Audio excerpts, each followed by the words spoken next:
Inspector General Horowitz, I want to go back for a couple of minutes on the issue of intent. I mean, am I correct? Is that your understanding from what Jim Comey said, that the missing element was some element of intent that he was reading into the statute? That's what he said. I think what the prosecutors were looking at was knowledge. And knowledge of the wrongfulness of her conduct, or knowledge that her arrangement with herself may have allowed classified information to traverse her server? Knowledge that classified information actually did transit through her server. All right. Because of the absence of markings. Well, the questions I have for you are equally applicable, whether the missing intent is knowledge or intent. Can you think of a better way to determine what an actor knew than to ask the actor what he or she knew? Am I missing some better repository of evidence than to actually interview the target or the suspect yourself? I would say there could be instances where there would be better evidence, like contemporaneous recordings, as opposed to the interview where the person might not be candid. But I'm not aware of those in this case, but perhaps you know something I do not. No, I'm not. But I'm just saying, you asked hypothetically, is there a better way to get evidence of someone's state of mind? Given the evidentiary restrictions in this case, correct. Can you think of any better way to resolve that issue of knowledge than to actually interview the target herself? No, I think you would want to interview the target herself. All right. And what would you ask the target? You were a highly decorated federal prosecutor from one of the most prestigious districts in the country. What would you ask the defendant if you were trying to determine whether or not that person, that suspect, had knowledge? Well, you'd certainly want to start at the beginning, which is, why did the server come to be set up? What was the rationale behind it? What did you understand it would be used for? Questions like that, because so much of it would be focused on what the intent, rationale, thinking was behind creating your own separate server or domain name from the outset. If multiple explanations had been given in the past on that very issue, would you ask the suspect or the target to reconcile those different explanations? Presumably, you would ask the subject during the interview in any area where there might be differing reports of testimony or recollections. If there have been false exculpatory statements made in connection with the fact pattern, would you ask the target or the suspect to explain those false exculpatory statements? I think if you were interviewing any witness, you would want to ask them about information that was out there that would suggest there was a false exculpatory.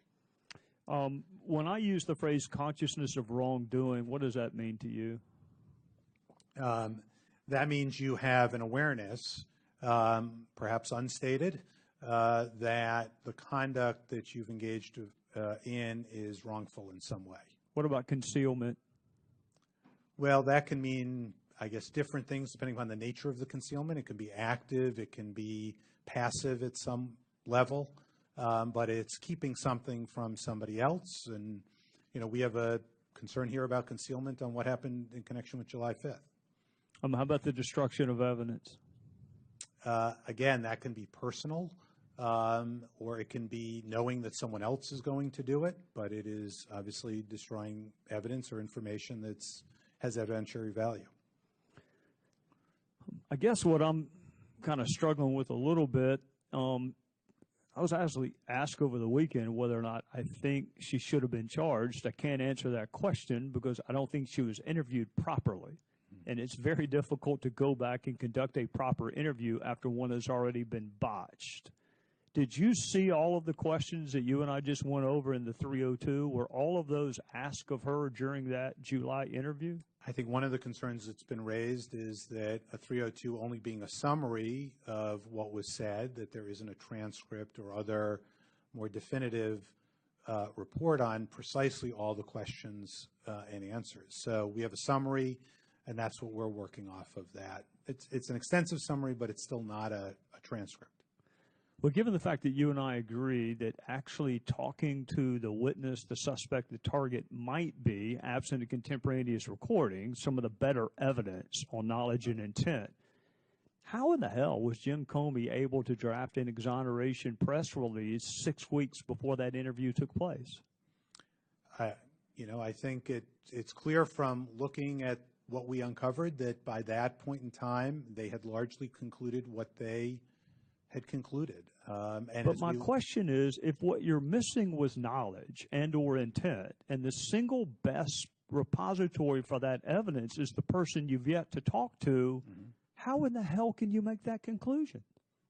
I think I'll give you what the answer was that we got back, which was, of course, we kept open the possibility that we would find some evidence that would change that view. That was the explanation we were given. If that were true, did you find drafts of inculpatory press releases? We did not. You found no memos or drafts where he had decided to charge her? That's correct. We were told, by the way, by the prosecutors, as you see here, that they did not draft anything until after the interview, precisely because they wanted to wait before making a final judgment for the interview. Isn't that what we normally do? Wait until the last interview is? It's my last question I'll have for you. Back when you did trial work, do you remember the judge ever admonishing the jury that you are not to make up your mind until the last witness has testified and the last piece of evidence has been introduced? Do you remember a jury ever being told that by a judge? Not only do I remember that as a prosecutor, but I actually served on a jury last year. So I remember that from the judge's instruction.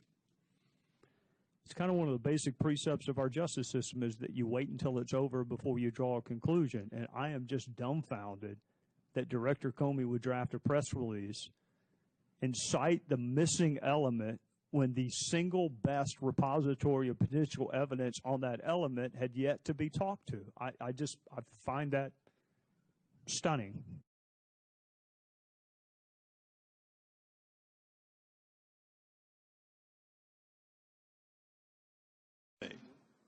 And I know it was to my two friends on the other side of the aisle, is in some instances the principal himself or herself was not even aware that the unmasking request had been made.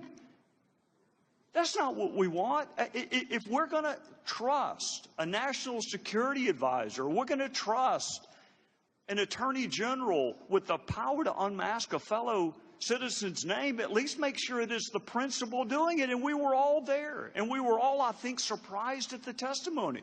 So my question to my friends would be this. Why wait until similar problems manifest themselves?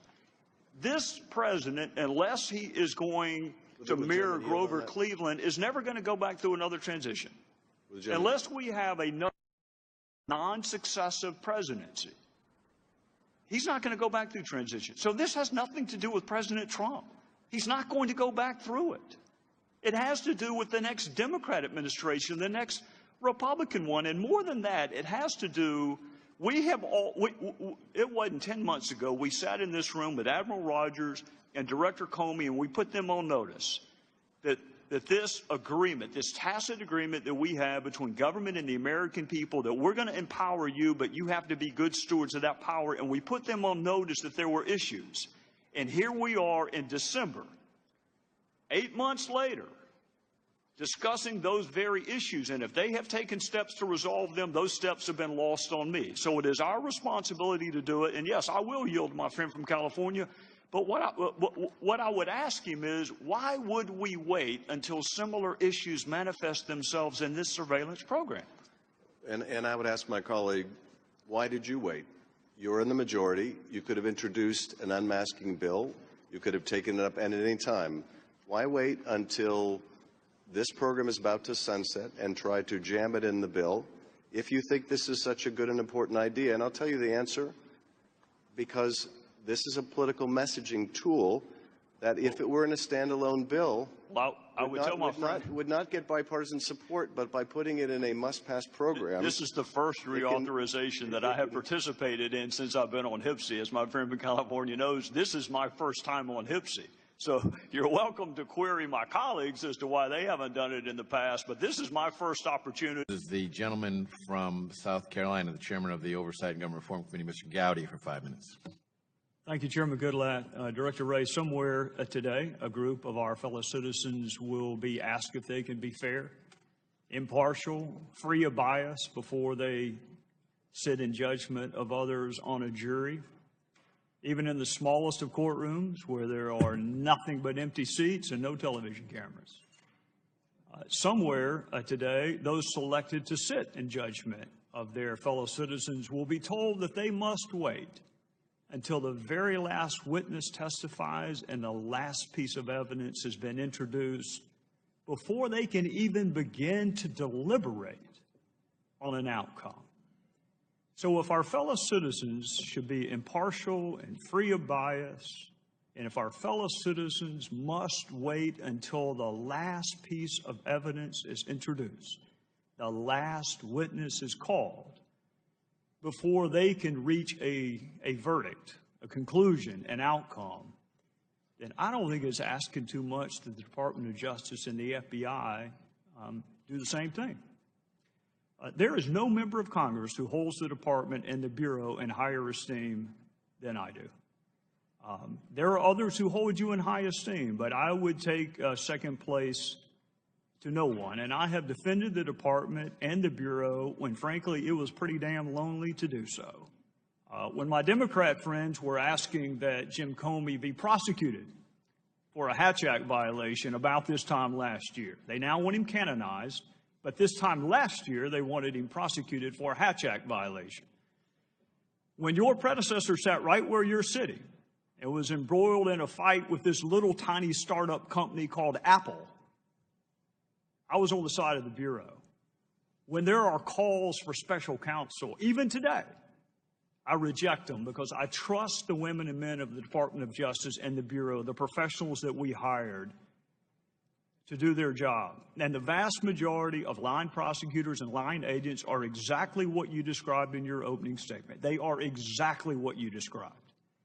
But unfortunately, the last 2 years have not been good years for the Bureau, and they have not been good years for the department. We had an attorney general meet with the spouse of a target of an investigation on the tarmac and asked that an investigation be called something other than an investigation, but be called a matter. We've had an attorney general recuse himself from the largest, most significant investigation currently in his office. We had the director of the FBI appropriate a major charging decision away from the Department of Justice because he was concerned that the public wouldn't have confidence if the Department of Justice handled that decision themselves. We had an FBI director write 2 politically volatile letters weeks before an election. We had an FBI director memorialize conversations he had with the President of the United States because he didn't trust the President's recall of those conversations. And I think what frustrates some folks is when Director Comey wanted special counsel for President Trump, he leaked one of those memos. When he didn't have confidence in Loretta Lynch, we didn't hear a word about it. There were no leaks that prompted special counsel when he didn't trust Loretta Lynch. There were leaks when he decided he didn't trust President Trump. We've had an acting AG fired. We've had the director of the FBI fired. And we can't manage to find prosecutors who haven't donated to presidential candidates. Out of all the universe of prosecutors that you used to work with, and I used to work with, and Johnny Ratcliffe used to work with, we can't find a dozen that haven't donated to major political candidates. And now we have Special Agent Strzok. It was the Inspector General, not the Department of Justice, not the Bureau who found these texts. It was the Inspector General. And I share your confidence in his objectivity. I share it. But it shouldn't have been the Inspector General that had to bring this to our attention 12 months after it happened. And that same agent is the one who reportedly interviewed Secretary Clinton in an interview that you and I have never seen conducted that way before. To have potential witnesses and potential targets sit in on a witness interview, I appreciate your professionalism and your unwillingness to want to say how unprecedented that is, so I'm not going to ask you. I'll just tell you, it's unprecedented. And that same agent is alleged to have been the one that changed the language You're right, they are synonyms. Extremely careless is a synonym for grossly negligent, which begs the question, why change it? But you and I know why it was changed. It was changed because the statute says grossly negligent. And if you're not going to charge someone, God knows you don't want to track the statute with the language that you use. That would be stupid. What's also stupid is to do that memo 2 months before you've interviewed the target. That memo was drafted before the last witness was interviewed. Director, it was drafted before the target of the investigation was even interviewed. Which makes people wonder, was the decision made before the interviews were finished? And now we believe that that same agent is also involved in the investigation into President Trump and his campaign, and may have interviewed Michael Flynn. That hasn't been confirmed, and we don't know what role, if any, he took in the preparation of documents for court filing. So I'm going to say this because I'm out of time, and I appreciate the chairman's patience with me. You have a really important job. When all else fails in this country, we want to be able to look to the FBI. We want to be able to look to the Department of Justice. When all the other institutions we trust, including Congress, appear to be broken, we want to be able to look to you. It's been a really bad 2 years. I am counting on you to help answer our questions in Congress, our fellow citizens' questions, but I am more than anything counting on you to go back to work for that blindfolded woman holding a set of scales that really doesn't give a whit about politics. That's the FBI that I want. Time, gentleman, has expired. Chairman, The director Mr. is Chairman, welcome to respond. Just a 30-second response. First, let me say, Congressman Gowdy, I'm well aware of your longstanding support for the Bureau and the Department, and I want you to know we appreciate it. And second, I want to assure you and every other member of this committee that there is no scenario under which I would have taken the President's nomination if I were not committed to the kind of independent, impartial, objective, and professional pursuit of the facts. I wouldn't be here if I weren't committed to that, and I can give this committee that commitment.